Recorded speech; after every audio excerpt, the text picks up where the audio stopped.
Tonight, jailed for 23 years for a callous killing. David Barnes murdered for money.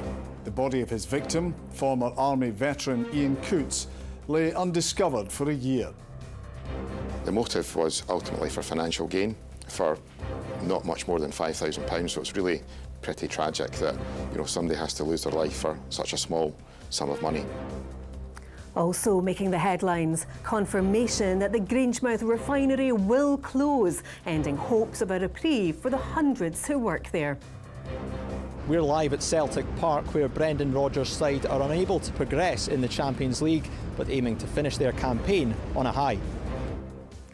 And the mischievous elf wandering the streets of Skelmerley to spread some Christmas cheer.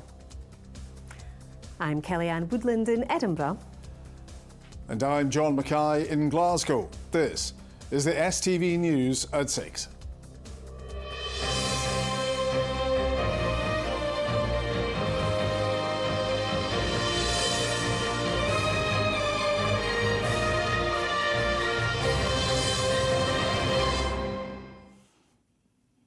Good evening. Murdered for money. Former Army veteran Ian Coots was bundled into a wheelie bin and dumped in a Fife industrial unit where he lay undiscovered for a year. His remains were so badly decomposed, police had to use facial reconstruction to identify him. A jury at the High Court in Glasgow found David Barnes guilty of his murder. Today he was sentenced to 23 years for the callous killing. Lynn Rankin has been following the case. For a year, nobody knew Ian Coots was missing. Human remains found at this disused industrial unit in Glenrothes was the start of a 4-month mystery for detectives. Skeletal remains in an abandoned industrial unit. It was a pretty horrible scene. Desolate. There was lots of rubbish and graffiti around, and then sadly somebody's loved one lying there. Lots of insect activity as well, mites, and mice had been evidently there. And the main focus of the inquiry at that stage was who is this person? DNA drew a blank, and so police turned to facial reconstruction. You could see from that there was a very distinctive nose on the individual and a distinctive set of teeth. When we put that out to the media, both locally and nationally, we were very quickly inundated with phone calls. And I think it was one of the first calls that we got which identified the individual as Ian Coots. So that was a real breakthrough in the investigation. Mr Coots was well known and well liked here in Kinlassie, where he lived. His death has shocked the tight-knit community here. One neighbour told detectives he recalled seeing a workman struggling to move a wheelie bin. He said he joked to his wife that he hoped Ian wasn't in the bin. That workman was David Barnes. He'd done decorating work for Mr Coots, who was friends with Barnes' parents. David Barnes, he lied most of his adult life. The motive was ultimately for financial gain, for not much more than £5,000. So it's really pretty tragic that somebody has to lose their life for such a small sum of money. Ian Coots was a father of 3.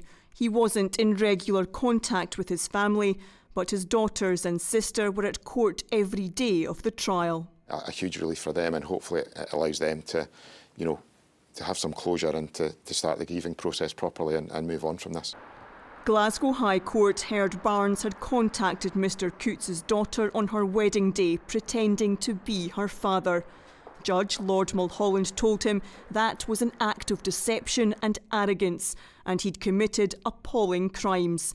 Tonight, David Barnes is beginning 23 years behind bars. Lynn Rankin, STV News. INEOS bosses are confirming that the Grangemouth oil refinery will close. They told Holyrood's Economy Committee they were making plans for May 2025, but could not pinpoint exactly when the plant will shut down. MSPs heard it's one of the oldest refineries in Europe and can no longer compete with bigger, more efficient operations in the Far East and China. Political editor Colin Mackay was watching. So, Colin, what else did they tell MSPs? Well, it's almost 3 weeks since we broke the news of these plans, but until now we haven't actually heard directly from INEOS bosses of what those plans could mean. Today they explained that they had made a point of telling staff first, which is only fair given that hundreds of them stand to lose their jobs. But Grangemouth is one of the few remaining symbols of Scotland's traditional industries. It's almost 100 years old, but today INEOS bosses revealed that it has made $1 billion loss over the last decade, and that it's only profitable just now because of the huge spike in international energy prices. This is the first time INEOS bosses have spoken publicly since they announced plans to close the Grangemouth refinery. There is, I think, a recognition that the refinery will close. You know, we wouldn't be putting in place these measures if we had line of sight to the refinery operating for the next 20 years.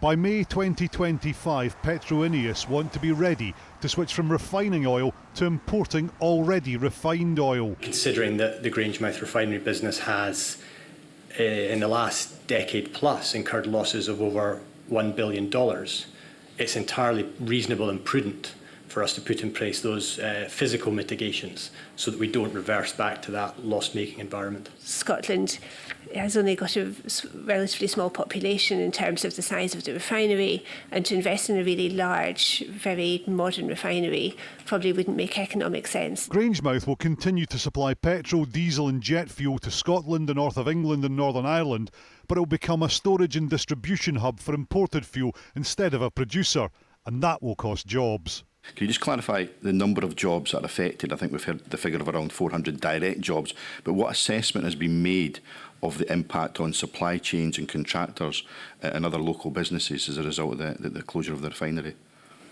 So you're right, the current headcount at the refinery is approximately 500. Going forward, we anticipate that we will need about 100 heads for the terminal.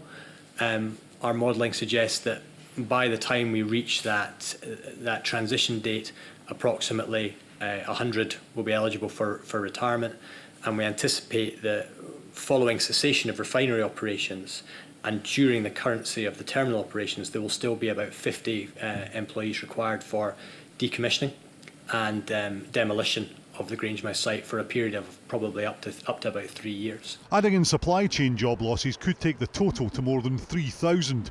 The Scottish Government were worried that it could hit carbon capture plans in Aberdeenshire too, but the Minister says he's been reassured. There will continue to be elements of flaring, is my understanding, where there is substantial carbon could be captured from the refinery or moving to an import terminal. And the wider Grangemouth site obviously has significant carbon emissions that can be captured. So, not just from discussions with the joint venture, but also with the cluster that I had a couple of weeks ago in Aberdeen, Grangemouth is absolutely central to their plans. So this isn't quite Grangemouth no more, but it is confirmation that Scotland's biggest manufacturing plant will close. So Colin, what's the future for Grangemouth? Well, it will continue to supply fuel for all its existing customers, but they do expect demand to fall as people increasingly switch to electric vehicles. They're hoping to press ahead with hydrogen production and develop a new biofuel plant that would produce biodiesel and sustainable aviation fuel. But they're still waiting for a clear UK government policy in this area. And given that we're staring down the barrel of a general election, they could have to wait even longer for that. And they're worried that Grangemouth could miss the boat on that as well. But the clear thing that comes from INEOS evidence to MSPs today is that there is absolutely no chance of saving the Grangemouth refinery. Colin at the Scottish Parliament, thank you. Let's look at other stories now. And a man who was convicted of a series of offences against women across Scotland has been jailed for over 12 years. 25-year-old Stephen Cox was sentenced at the High Court in Glasgow and placed on the sex offenders register indefinitely. He was found guilty of 21 counts of sexual offences against women, including rape, sexual assault and stalking between 2016 and 2022. The jury has retired for a second day to consider its verdict in the trial of 3 people accused of murdering teenager Caroline Glachan.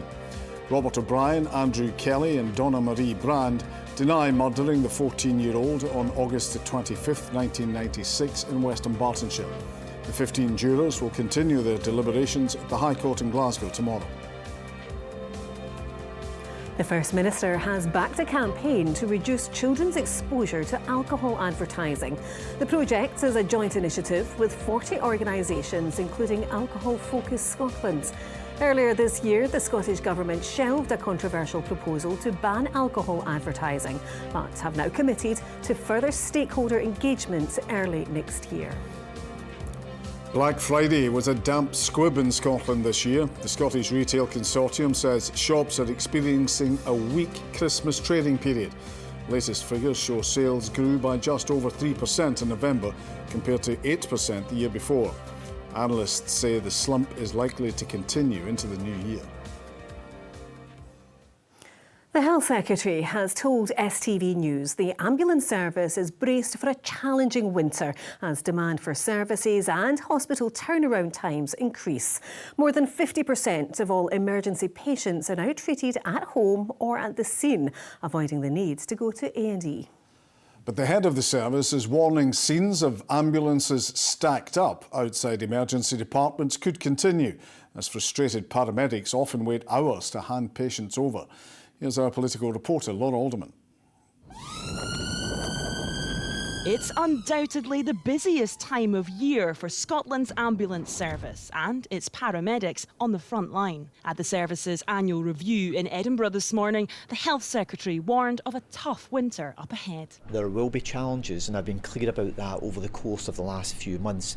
So, for example, in some of our hospitals, they're already opening up additional bed capacity to allow more patients to be admitted, which helps to free up space within our emergency departments. Almost half of all of the patients that are called out to see no longer get conveyed to hospital because the paramedics and the clinical teams that they have supporting them are actually treating and seeing people within their own homes. But demand is continuing to grow, and in many cases, so is the response time. The median response time for the most serious call-outs exceeded the target time both this year so far and last year. And although the average turnaround time at hospitals has come down this year, it's still above the target time of 40 minutes. It comes as numerous ambulances were stuck waiting outside Aberdeen Royal Infirmary over the weekend. Fundamental issue is that no one wants to see ambulances, we call them stacked outside hospitals. No one wants to see that. It's a concern for the patients, it's a massive frustration for the crews, and it means that we're not seeing flow through the patient hospital.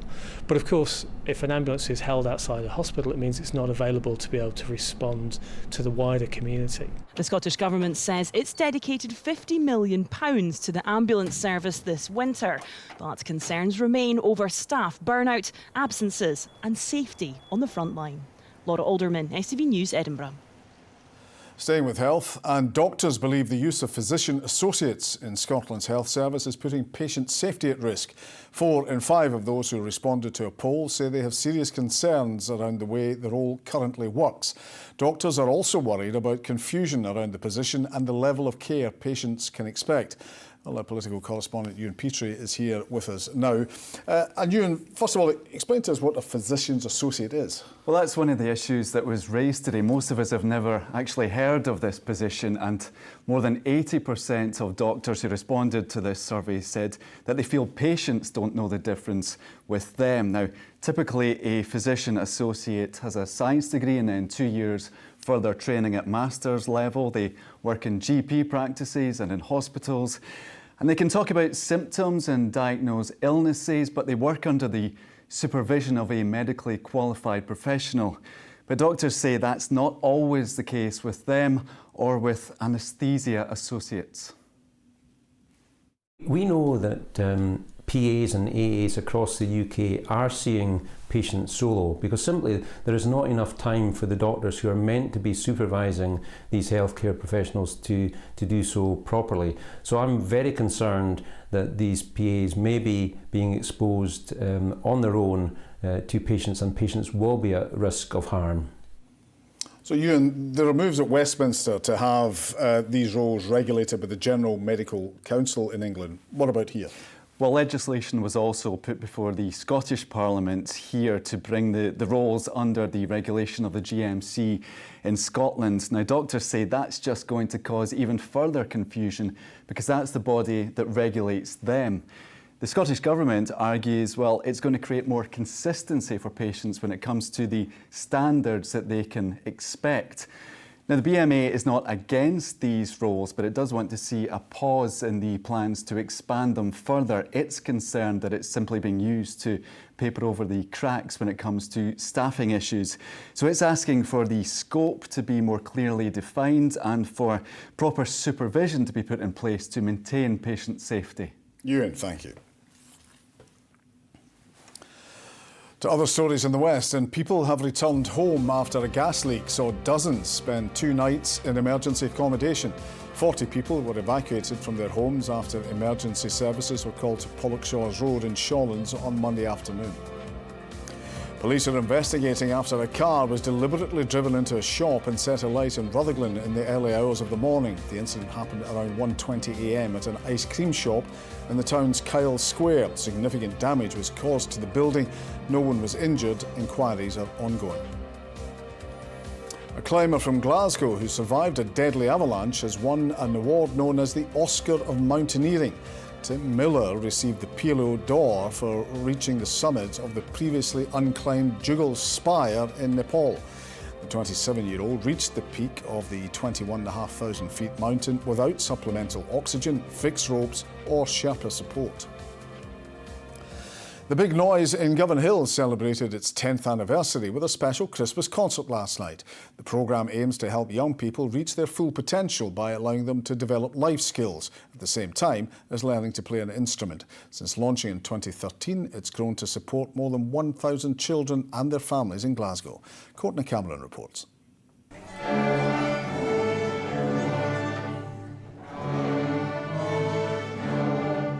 An orchestra that's pulled on the heartstrings of the community for a decade. The Big Noise gives every child in Govanhill the chance to learn to play an instrument for free, even some of the more unusual ones. I play the euphonium, which is just a smaller tuba. A lot of people, when they see it, they're like, "What is that?" And then I go, "It's a euphonium." And then they go, "It's a what?" I mean, it feels quite surreal. I can't really believe it's been 10 years, but it's been amazing. We played xylophone, glockenspiel, and marimba. Wow, and what do you like so much about being in the orchestra? We like being in the orchestra because we get to play. We get to have so much fun and learn new things. It's difficult, and if you practice more, it gets more easier. The musical groups involved range from children at primary school age right through to high school and beyond. The programme also runs a community orchestra. The musical benefits are only really the start. Obviously they learn how to play their instruments, but we do all of our learning in an ensemble, so it's all about teamwork, it's about kind of grit and persevering and practicing, but primarily it's about friendships and just about working together to make something really beautiful. Big Noise Govanhill is delivered by the charity Systema Scotland, which also runs similar programmes in other communities across the country, helping thousands of children. It's absolutely free for all the children who access it. Historically, these are communities who have faced barriers to accessing opportunities, particularly around creativity and music, so we're offering something that's really important but also really intensive, and we're providing day-to-day support for thousands of children all across Scotland and these communities. For most of the children, it's just a hobby at the moment, but some of them dream of becoming the country's next top musicians. Courtney Cameron, STV News, Glasgow. All right, it's sport now with Jamie, and it's European football tonight. Yes, Celtic in action, Kellyanne, but with only pride to play for. Good evening. Brendan Rodgers wants his Celtic players to end their Champions League campaign on a high as they prepare to face Feyenoord tonight. His side are already out of the competition and are still without a win. Well, Fraser Nicol is live at Celtic Park for us tonight. Fraser. Jamie, it's a bit of a muted atmosphere here tonight, no matter the result. Celtic will finish bottom of Group E with just a single point from 5 games. Tonight's opponents, Dutch side Feyenoord, come to Glasgow's East End, also unable to qualify for the next round of the Champions League, but have confirmed Europa League football for themselves after Christmas. Their boss admits Celtic may have been unlucky in the Champions League this season, something Brendan Rodgers has spoken about himself. He says his players are absolutely matched the best in Europe at points in the campaign and that their place in the table doesn't necessarily reflect their level of performance. Now, this match also comes off the back of their disappointing 2-1 defeat away to Kilmarnock at the weekend, and despite being unable to progress in Europe, Rodgers is adamant that they have something to play for tonight. Our attitude in the game is exactly the same as what it's been, is to go and look to win the game. We do that by playing our way. I think we showed at the weekend, once we change from that or divert from that, we don't have the same qualities, and it's not our strength. So our strength is to go and play the game we want to play. We know we're playing against a good side, but it's our last game at home, and we want to do everything we can to give the supporters a performance and a result. Yes, I did see some things about the game they played last Sunday, but it's more interesting for me to see how they play here against Atletico and how they play here against Lazio. And that was, for me, impressive. But they didn't deserve, they didn't get what they deserve. Now, in terms of team news for Celtic, Cameron Carter-Vickers and Dyson Maeda are back in training, but tonight's match comes a bit soon for them. They'll return at the weekend against Hearts. Fans already making their way into the stadium behind me. Kick-off at Celtic Park is at 8 o'clock. Fraser, thank you very much. Now, Rangers boss Philippe Clement has confirmed Todd Cantwell will miss their Europa League showdown against Real Betis due to a family matter. Ryan Jack also misses out through injury, while Danilo requires surgery on his knee and will be missing for a number of months. The rest of the squad trained this morning before flying out to Spain. Victory in Seville would confirm Rangers' place in the knockout phase, but a draw or defeat would mean the Ibrox side must rely on the result between Aris Limassol and Sparta Prague. Now, David Martindale says that he won't back down from the challenge of keeping Livingston in the Premiership, with his team 5 points adrift at the bottom of the table. Livy are on a run of 7 consecutive league defeats. Martindale wants to strengthen his squad in January, but needs to sell players before he can make new signings. Do we need 2 or 3 in to help the group? I think we do. And I think that's evident when you look at the league position.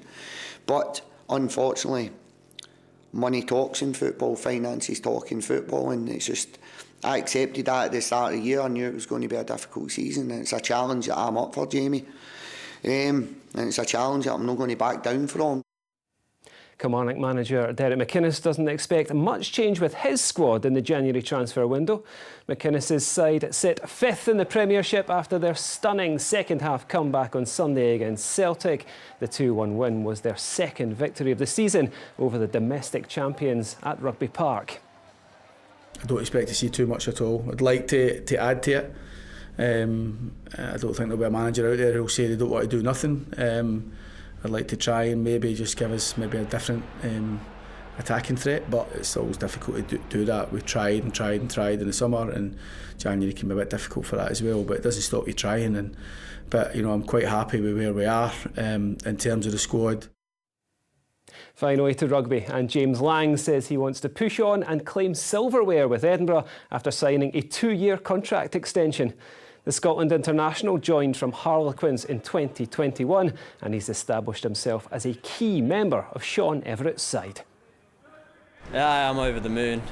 It's a place that I've grown to love the past 3 years, and I'm just excited to be a part of this group for a couple more years and hopefully get some silverware. Yeah, I'm really pleased where I am. Obviously, I want to push on and continue to grow and get better and see what happens in the future. We'll have all the post-match reaction from Celtic Park tomorrow, but that's all the sport from me for this evening. Jamie, thank you. Well, let's get a look at the weather, and Sean has the forecast. An icy start to the day will give way to a series of oohs and ahs. TUI sponsors STV Weather. A very good evening to you. Now, over the last couple of days, I've been telling you that it will be turning a lot milder in the next couple of days, and that's because we'll be drawing in some of the warmth from northwest Africa and the Canaries as we head into the weekend. Warmer than usual here just now. Spain, mainland Spain, Malaga, astonishingly up to 30 degrees yesterday. That's a new Spanish record for heat in December. So yes, very, very mild for the time of year, and we're tapping into a little bit of that warmth as we head into the weekend. Now, for the time being, a chilly start to the night for many of us after a dry and bright day for many of us as well. So actually not too bad compared to yesterday, but we've got more rain coming in from the west. So many of us turning quite wet later on the night, also quite windy as well, but turning a lot milder too. Now, tomorrow we'll be left behind with blustery conditions, particularly across the northwest of the country, and that's where the most frequent showers will be across the Highlands, Argyll and Bute. Fewer showers for Ayrshire and North Lanarkshire, but one or two still around here. Largely dry with sunshine the further east we head. But look at those afternoon temperatures, 9 to 10 degrees. 10 is 50 degrees in Fahrenheit. Maybe not feeling that mild though with that breeze around. And we still hang on to the windy conditions in the northwest on Friday. Cloud and outbreaks of rain, but our temperatures peaking 12 to 13 degrees Celsius. So very mild for the time being. However, with a wee glint in my eye, I say this, it will be turning a little bit colder later next week. For my latest Christmas thoughts, have a look online. Bye-bye. TUI sponsors STV Weather.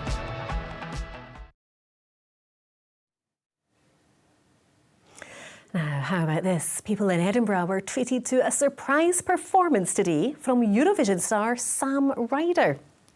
You're the star upon the tree, and you're the only gift I need. Despite the drizzly rain, the singer-songwriter managed to gather quite the crowd on George Street as he sang some festive songs along with his new Christmas single to a very unsuspecting audience. It was amazing. We weren't expecting it. We were just walking down the street and it was just like going on. It was so good. It was fantastic. Yeah, he's got a really great voice in person as well. Like, I mean, you see these things online, you don't know what to think, but it was brilliant, yeah. It was amazing.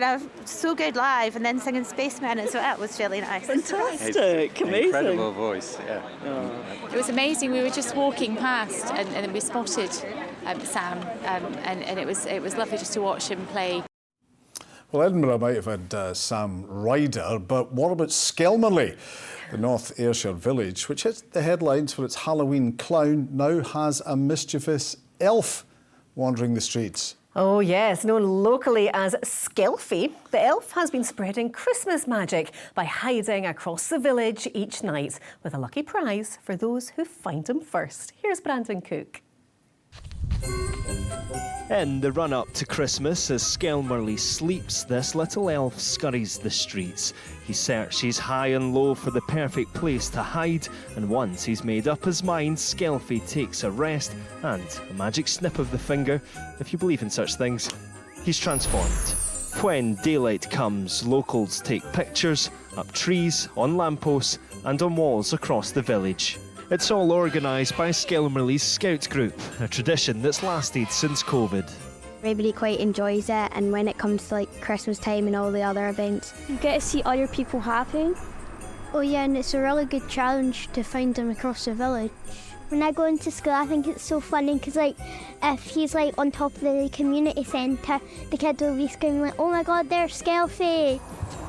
But it's not just a boring game of hide and seek. Oh no, like any treasure hunt, there's a prize for whoever gets there first each day in the run-up to Christmas. A few days ago, it was young Zach. His reward hand-delivered by the elf himself. I think it's good. Everyone seems to get involved and get out and about. I don't think they're so bothered about the attention, but I think it's just as good for Skelmerley. Yeah, I think it's good for the small community. In October a clown, December an elf. I'm told to expect a bunny come April. Brandon Cook, STV News. Or how about a big love heart for Valentine's? Can we just get through Christmas first and then we can think about that? Good night. Good night.